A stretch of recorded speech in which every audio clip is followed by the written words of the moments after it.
see a little bit of the culture that exists in this area of the country.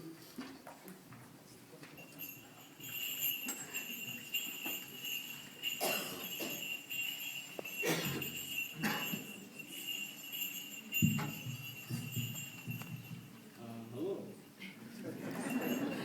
I'm not used to talking on a podium. Usually I just walk around and wave my hands, like a grandpa. But what we're going to be showcasing today is a little bit. This is what we call the powwow. The powwow part of our culture.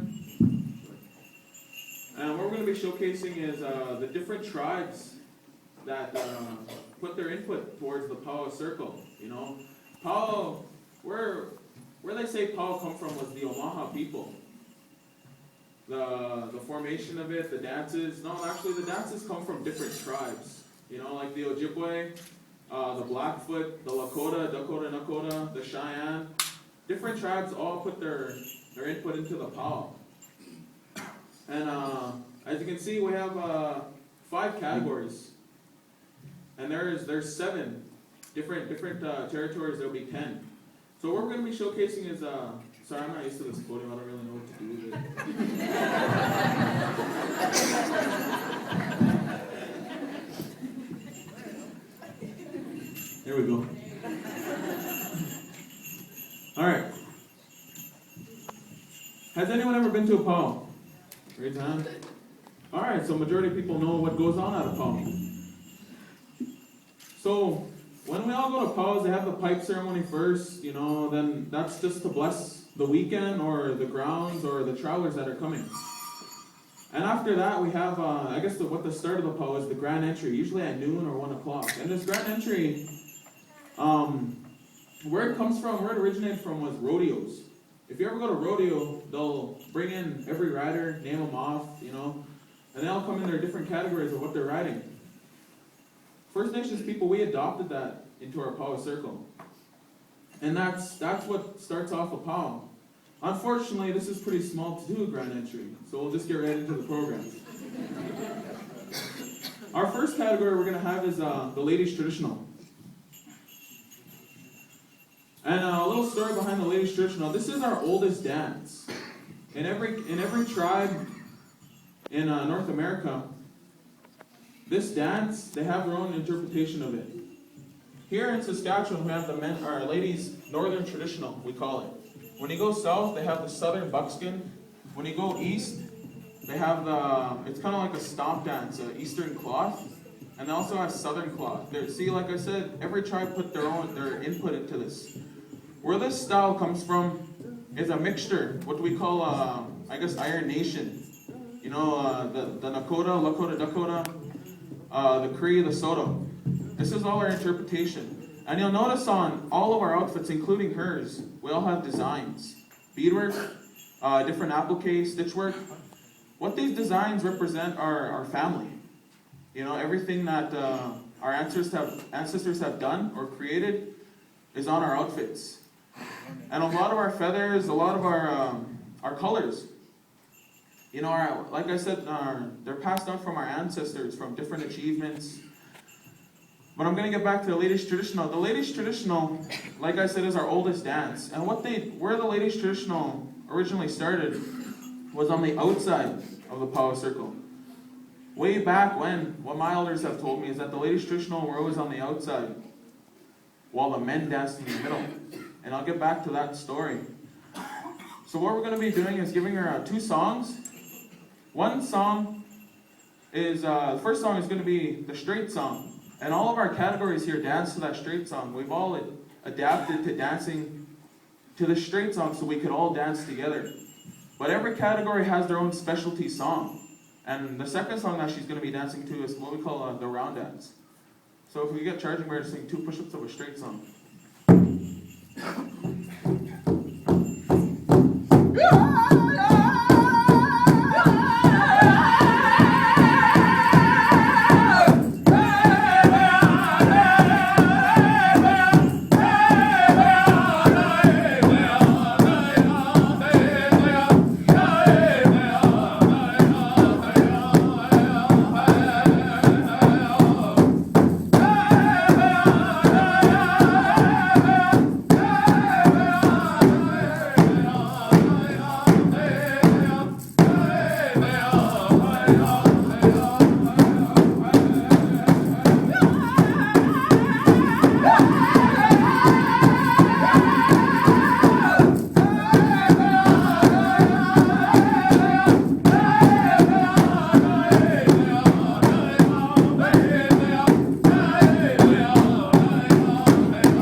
We'll give her a second to catch her breath. Talk on a little more. Like I said before, all of our outfits, when you go across Powell country, no two people should have the exact same outfit. Because like I said, these designs, these colors, these formations of our outfits were passed down from our ancestors. So what we're going to be doing now is the round dance.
That was our ladies traditional.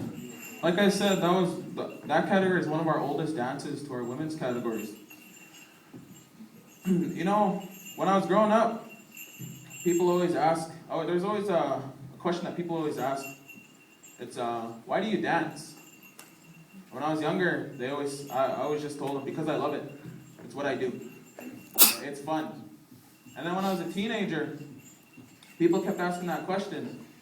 And that answer to me was getting old, so I started looking into, why do I really dance? I started going to my elders, asking them, why do we dance as First Nations people? And out of all that, when I was a teenager, about 15, 16 years old, I come to realization why we do dance. We dance because we're able to. You know, we dance for those who can't dance, for those who are disabled, for those who are in hospitals, for those who are incarcerated. That is why we dance as First Nations people. If you ever notice, when you go to a powwow, they'll put the elders right up front. Because our category is everything that we do, we dance to heal. We dance for the people. That is why we dance. We don't dance because of the money. Sure, there are competitions, but I want to make this clear, that the money is a bonus. We're always taught as young people, like my son right now, 2 years old sitting at that drum. We start him out early. He has his own little stick, his own traditional stick, a willow. But we're always taught at a very young age not to dance for that monetary, you know. We dance because we are able to. We dance, we express who we are. And like I said, our categories are healing dances. And for the ladies categories, that is a healing dance, is the ladies jingle. And the story behind the ladies jingle, that this dance comes from the Ojibwe people, Lake of the Woods area, Mille Lacs, all that territory, sorry. And the story behind this is that this dress is a healing dress. All these jingles that she has on her dress, when they move, when they shake, they're healing. They're bringing the people together. The original story is an old man and his granddaughter lived together, just them two, middle of winter. And she was very ill. She was deathly ill, you know, she was laying in her deathbed. He didn't know what to do. Town was too far away, the roads were snowed in. He didn't know what to do. He was watching his granddaughter die. He cried himself to sleep one night. And in his dream, 4 women came up to him, 4 different colored dresses, just like this. And they told him, you know what to do. Your elders, they give you these songs to sing. These Ojibwe Saisip songs we call nowadays. You make this dress just like ours, one of our colors. And you put it on this little girl. And you sing those songs your elders have taught you. So he did. When he woke up, he got this dress made. And when he put it on her, he sang those songs, the Saisip, the way they go, just like that. And she got up and started dancing. That is the story behind this dress. So where we're going to get Caitlin Whitehead is to sing, to dance 2 songs. One, like I said before, the straight song, 2 push-ups. And the second, a side step, their specialty song. So we can get Charging Bear to sing.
Traditionally, these dresses, when they were made way back then, in our old days, is the jingles, they weren't always metal cones.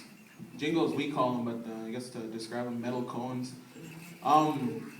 They were originally either deer hooves or seashells. And we prayed, the Ojibwe people prayed with these dresses. And what we're going to be doing right now is that healing song, that sidestep song. Take it away, boys.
That was the ladies' jingle dress.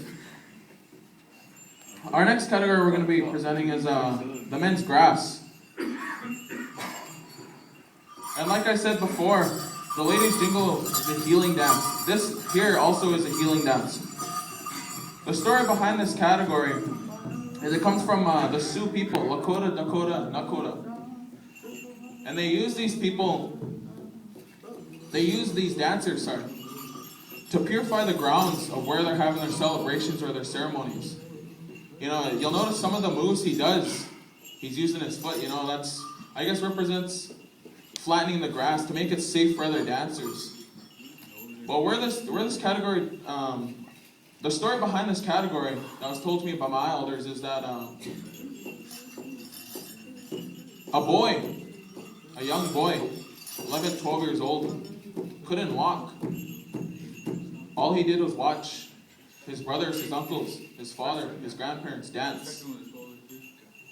And he really wanted to dance, but he couldn't because he was paralyzed. He couldn't walk. And then, in his dream, a spirit came to him and told him what to do. He laid out what he was to wear. And he gave him 7 plumes.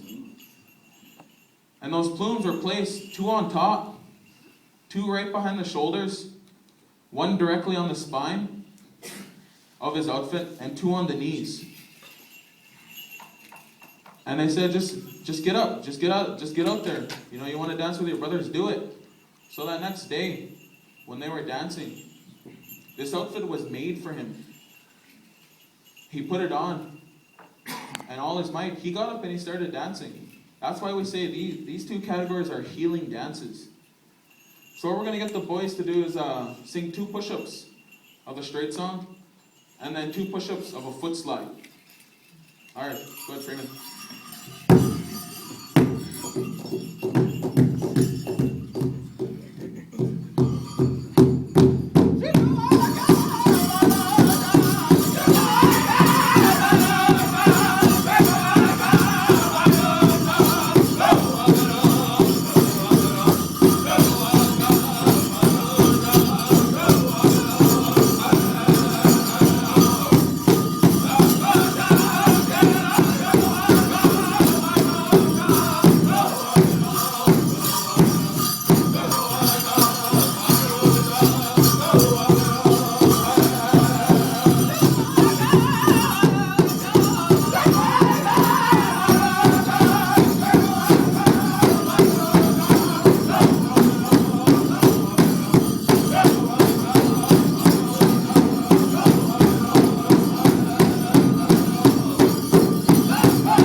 The grass dance also is one of our older dances. Back in old times, they also used to wear bustles that were made of sweetgrass. Eventually, over time, those bustles turned into eagle feathers. And then it has evolved now to where they don't wear any bustles at all. And when you go to powwows, they'll call these dancers and say non-bustle dancers. And grass dancers they know exactly who they're talking about. When you go to different territories, in the East Coast, they call these guys freestylers. There are 2 different categories in the East Coast. It's the grass dance and then freestyle. Because if you notice, a lot of his moves, it's a vigorous dance. He's using every part of his body. And so what we're gonna get Charging Bear to sing a foot slide, a specialty song for this category.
You'll notice on our grass dancer, And a lot of our categories have them. All of our categories have them, actually. He's wearing what we call in English the roach, a porcupine roach. In Lakota we call that the wapesha. What that represents is the mane of a horse. And his furs that he has around his ankles, that represents the fur of the buffalo and the horse. And the bells he wears, they're really loud. The story behind our bells is when we went to battle, when our First Nation warriors went to battle, they brought back trophies. They brought back bells, and they brought back bass drums. Those were our trophies. And what we use these bells for is when we went into battle, the louder bells you had, the more courage you had. We didn't want to sneak up on our enemy. Make it too easy, kanku. We wanted to let them know that we were coming. That's what these bells that men wear represent. So what we're going to be doing now is the Ladies' Fancy. That's going to be performed by Rebecca Sangues and Cheyenne Kinistino Bison. The story behind this category derived from the men's fancy. In the late 60s, early 70s, I guess you would call this a little form of feminism. Like I said, when I said I was going to get back to that story, the ladies' traditional is our oldest dance in the ladies. And they danced on the outside of the circle, while the men danced in the middle. Well, a small group of women decided, they went to their elders, pleaded with them, debated with them. They said, the men are dancing in the middle, why can't we do that? And they were skeptical. They said, well, if you want to dance with the men, dance with the men. So they did. They made their outfits. They put their shawls different. They made their outfits. They altered their outfits a little bit just to know that they were different. So that's what they did. In the early 70s, in some territories, the women's fancy competed with the men's fancy. And over time, they got their own category. So what we're going to be doing is, like I said, the straight song. And this dance is a very athletic dance, They call this dance a young woman's dance. Because over time, you notice in Golden Age, you only have ladies traditional. Majority of ladies traditional are jingle. But I guess with all the technology nowadays, and all our diets that they're starting to invent, the older women are starting to dance to keep this category going. And that's a good thing, I guess promote fitness. So I guess what we're going to be doing is 2 push-ups of the straight song, and then the second song will be we'll go with a double beat. So I guess Charging Bear sing a straight song.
Like I said, I brought my daughter today to showcase that we teach our young people very young age. She's been dancing she's 5, she'll be 6 in June. She'll be going on 3 years. Our children, when we get them to dance, we don't start them off right when they're babies. Reason being is because our elders tell us not to carry our children in that circle. Reason being is that when you're carrying that child, the child, like we all know, is a gift from the Creator. And when you're walking around with that child in your hands like this, to our people, you're giving something away. That's why we don't dance with our babies. We wait till they start walking. As soon as she started walking, her mother started making an outfit. And I realized that's when I have to start spending money on material.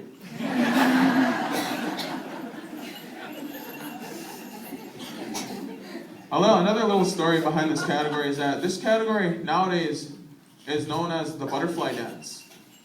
Everything in nature, the bugs, the birds, the butterflies, I guess they're insects too. Everything that's beautiful in nature, that's what this dance represents. And you'll notice when she dances, she has a lot of footwork, a lot of body work. And that comes from, they're still dancing, kind of putting a little bit of the old style fancy into it. Like I said, it derived from the men's fancy. They're just doing it really feminine, really beautiful. So what we're going to be doing now is the double beat.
Those, ladies and gentlemen, is our ladies' categories.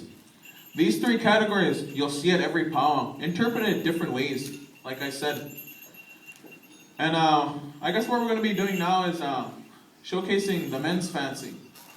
That's what I'll be dancing. And the story behind the category that I dance is this dance represents a horse. If you ever have ridden a horse, that horse starts walking. You kick it a little bit harder, it starts trotting. You kick it harder, it starts galloping as fast as it could. In men's fancy, our songs, that's how they go. They start slow, and then they start getting faster and faster. And on that fourth push-up, as tired as I can be, I gotta stay on beat. This dance that I dance is a very athletic dance. It's a really vigorous dance. I try my hardest to stay fit, but right now I'm kind of having trouble. This category, it comes from the different tribes of Oklahoma.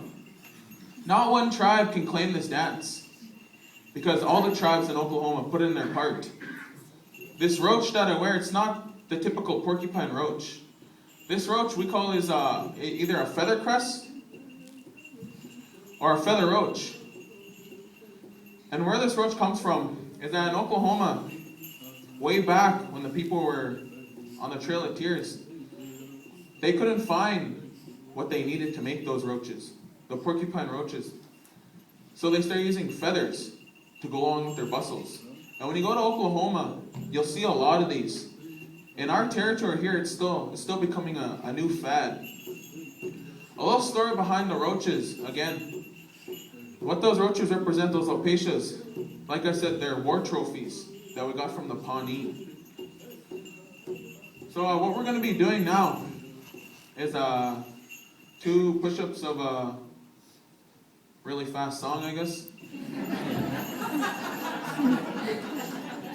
And then 2 push-ups of a foot slide.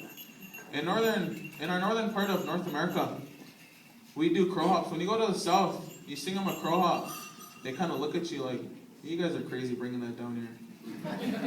So we're going to showcase what we do, because to the men's fancy, there's a northern category and a southern category. The two are very different. The southern category is a more masculine dance. They puff out their chest, stick up their elbows, their legs. They're trying to keep a form. That's what the men's southern fancy is.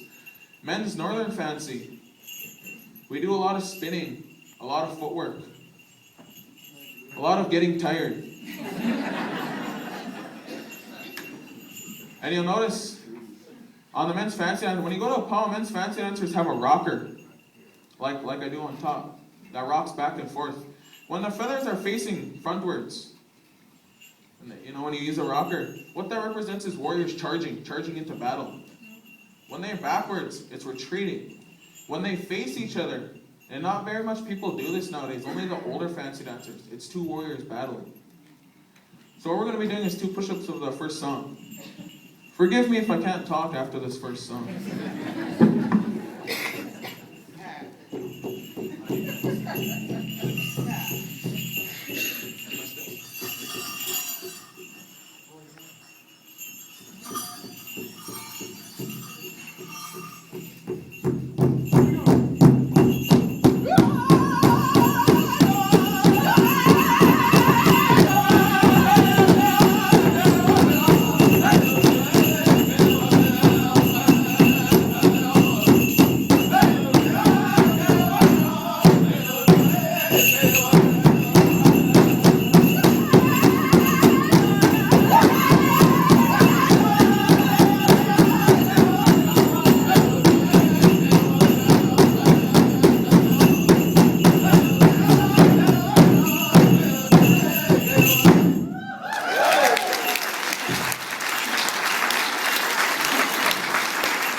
Yeah.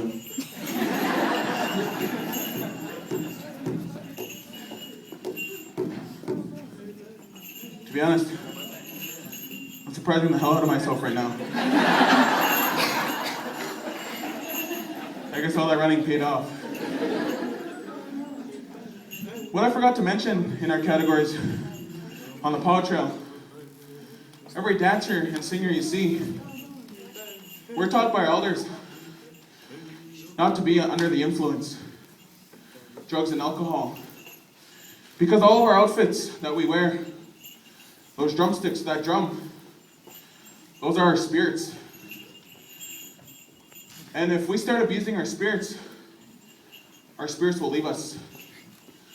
When we're in our outfits, we have to stay sober. I myself have never touched a drop of alcohol in my life because of what my father has taught me. And I bet you anything, if I don't have this outfit on and try to do what I did there, I wouldn't be able to last. So I think I gave myself enough time to catch my breath. So what we're going to be doing now is the foot slide.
One more. I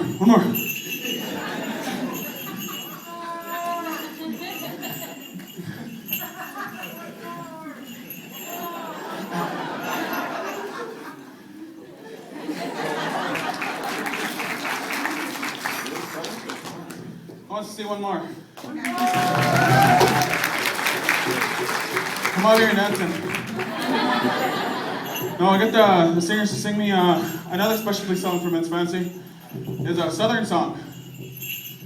This is to go along with the origin. Like I said, this dance represents a horse.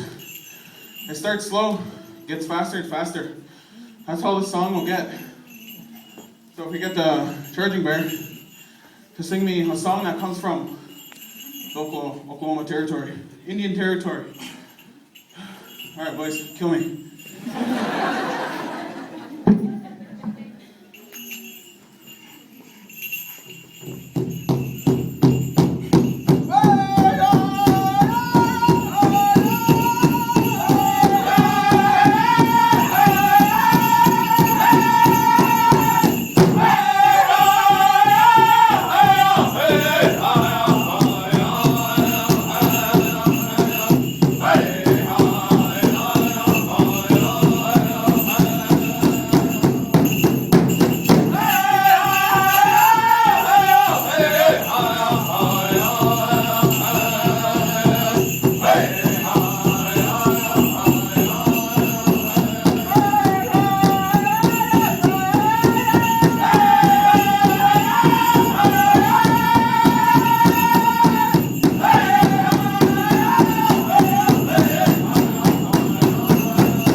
Who said that?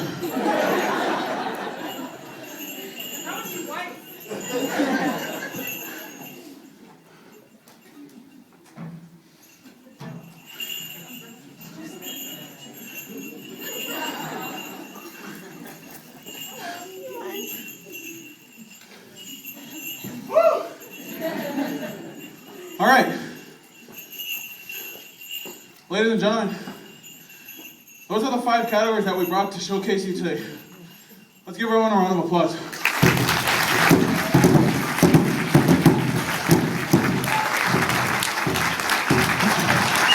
For grass, we have Matthew Whitcloud. For fancy, we have Shannon Canistino Bison, Rebecca Sangwaits. For traditional, we have Kashina Bison. For jingle, we have Caitlin Whitehead. Give a round of applause for our singers. Without our singers, none of our ceremonies, none of our public activities would continue. We need our singers. The very first thing that starts before we start dancing is that drum beat. Then our singers go, and then we go. The story behind the drum. That drum, we respect that. That is our grandpa, our unka, our tugash, our mushum. That drum, when we take care of that drum takes care of us. Again, let's give our singers a round of applause. I'd like to thank you all for giving us the time to showcase as First Nations people what we do in the summers. Again, we're the All Tribes Dance Troupe. Thank you.